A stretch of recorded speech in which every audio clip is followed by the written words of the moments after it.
जय बाबा राम साहब वीरों की जय हो। तरुण सागर जी महाराज की जय हो। आज का जो प्रवचन है वो प्रवचन ये है कि हम जो कार्य करते हैं वही कार्य हमें करना चाहिए। दूसरे के कार्य में कभी दखल अंदाजी नहीं करनी चाहिए।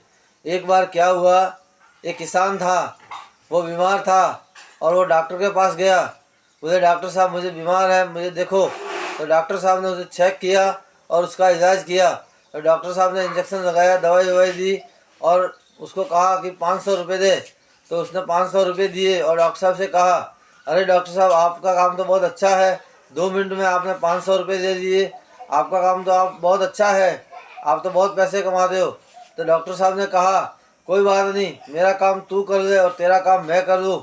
तो उसने कहा ठीक बात है, आपका काम मैं कर दूँ और मेरा काम आप कर दो। तो डॉक्टर साहब ने किसान से पूछा तुम क्या करते हो? बोले मैं किसान हूँ, खेती करता हूँ, खेत पिलाता हूँ। तो डॉक्टर साहब ने कहा कोई बात नहीं, आपका खेत मैं पिला दूंगा, मेरा काम आप कर दो। तो वो किसान डॉक्टर साहब का इंजेक्शन और दवाई देकर बैठ गया और डॉक्टर साहब फावड़ा लेकर खेत पिलाने चले गए। डॉक्टर साहब खेत पिलाते पिलाते ठीक से नहीं पिला सके तो पानी फूट कर एक क्यारी में से दूसरी क्यारी में जाने लगा। उसी प्रकार उसका थोड़ा सा पानी व्यस्त हुआ और उसने डॉक्टर साहब का इलाज किया।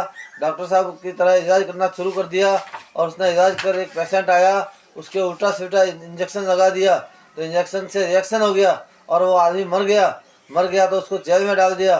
फिर उसने डॉक्टर साहब से कहा डॉक्टर साहब आपका काम आप भी ठीक करते थे, मैंने गलत किया।